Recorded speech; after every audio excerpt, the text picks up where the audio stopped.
ఎప్పుడెప్పుడు అని ఎదురు చూస్తున్న స్త్రీ శక్తి పథకాన్ని మాచర్ల బస్టాండ్ నందు మాచర్ల శాసనసభ్యులు జూలకంటి బ్రహ్మానందరెడ్డి ప్రారంభించారు. ఈ పథకం ద్వారా ఏపీ వ్యాప్తంగా ఉన్న మహిళలకు ఉచిత బస్సు ప్రయాణ సౌకర్యాన్ని రాష్ట్ర ప్రభుత్వం అందించనుందని తెలిపారు. మాచర్ల బస్టాండ్ నందు ఏర్పాటు చేసిన ఈ కార్యక్రమంలో పాల్గొనేందుకు ప్రజలు, టీడీపీ శ్రేణులు పెద్ద ఎత్తున తరలివచ్చారు. కాగా మహిళలు 5 రకాల బస్సుల్లో ఉచిత ప్రయాణం చేసే వెసులుబాటు కల్పించింది సర్కారు. పల్లె వెలుగు, అల్ట్రా పల్లె వెలుగు బస్సుల్లో మహిళలకు ఉచిత ప్రయాణ సౌకర్యం కల్పించారని, అలాగే city, ordinary express, metro express బస్సుల్లోనూ మహిళలు ఉచిత ప్రయాణం చేయవచ్చన్నారు. ప్రభుత్వం జారీ చేసిన ఆధార్, రేషన్ కార్డు, ఓటర్ ఐడీలలో ఏదో ఒకటి చూపించి కండక్టర్ జారీ చేసే జీరో ఫేర్ టికెట్తో మహిళలు ఉచితంగా ప్రయాణించవచ్చని తెలిపారు. స్త్రీ శక్తి పథకం ద్వారా ఏకంగా 2.62 కోట్ల మంది మహిళలు లబ్ధి పొందనున్నారు. మరోవైపు ఉచిత బస్సు ప్రయాణాన్ని ట్రాన్స్జెండర్లకు సైతం వర్తింపచేస్తూ ప్రభుత్వం కీలక నిర్ణయం తీసుకుంది. ఈ పథకం అమలుతో ఏపీ ప్రభుత్వంపై ఏటా 1942 కోట్ల అదనపు భారం పడనుంది. అయినా పట్టుదలతో దీన్ని అమలు చేయాలని సీఎం చంద్రబాబు సంకల్పించారని, ఈ పథకం ప్రవేశపెట్టడంపై CM Chandrababu, deputy CM Pawan కళ్యాణ్కి కృతజ్ఞతలు తెలియజేశారు.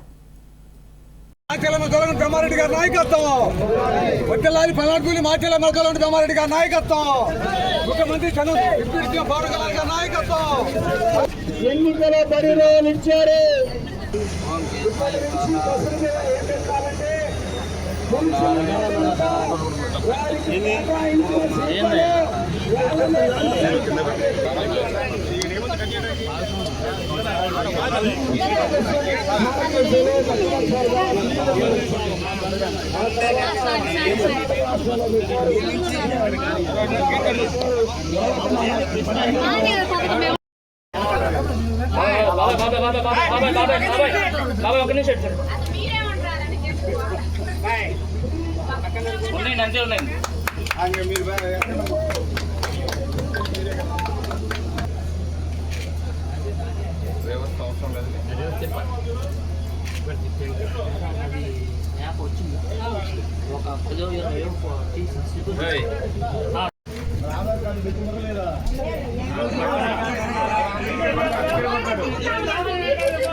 గౌరవ ముఖ్యమంత్రి వర్యులు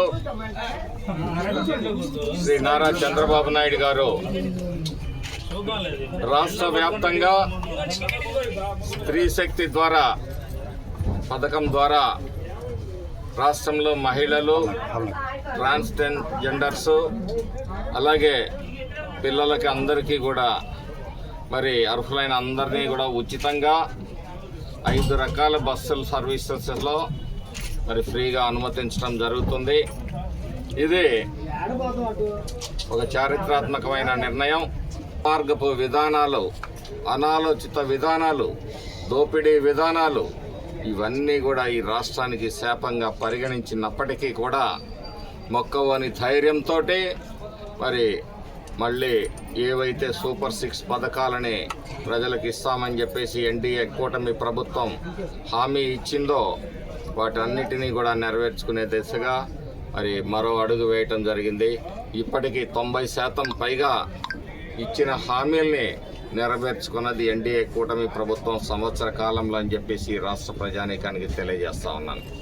ముఖ్యంగా ఇక్కడ మాచర్ల డిపో నుంచి మరి కొన్ని సర్వీసెస్ ఏవైతే ఉన్నాయో మొత్తం ఇది రాష్ట్రం వరకు కూడా పొడిగించటం జరిగింది. మహిళల మీద తెలుగుదేశం కూటమి ప్రభుత్వానికి ఎంత చిత్తశుద్ధి ఉందో వారి అభివృద్ధి పట్ల అనేది ఈ పథకం ఇచ్చిన హామీకి మించి జిల్లాని దాటి సరిహద్దు రాష్ట్రంగా ఏర్పాటు చేసిన చంద్రబాబు నాయుడు గారికి, రవాణా శాఖ మంత్రుల వారికి ధన్యవాదాలు తెలియజేసుకుంటున్నాము. సీసీ కెమెరాలు ప్రయాణికుల భద్రత వివరాలను అది కూడా సేకరించడానికి కూడా ఉపయోగపడుతుందని చెప్పేసి మరి ప్రభుత్వం ముందు చూపుతో అనేక జాగ్రత్తలు తీసుకుంటూ ఈ పథకాన్ని ప్రారంభిస్తున్నందుకు మరి ప్రభుత్వం ముందు చూపు కూడా ధన్యవాదాలు తెలియజేస్తా ఉన్నాను. ఎందుకంటే మహిళలు కావచ్చు, పిల్లలు కావచ్చు, ఎక్కడైనా ఏదైనా వాళ్ళకి ఇబ్బంది జరిగితే వాళ్ళని వెంటనే గుర్తించి వారిని సంరక్షించే విధంగా మరి ఈరోజు పకడ్బందీగా భద్రతా చర్యలు కూడా ఈ బస్సులో తీసుకోవడం జరిగిందని తెలియజేస్తాను.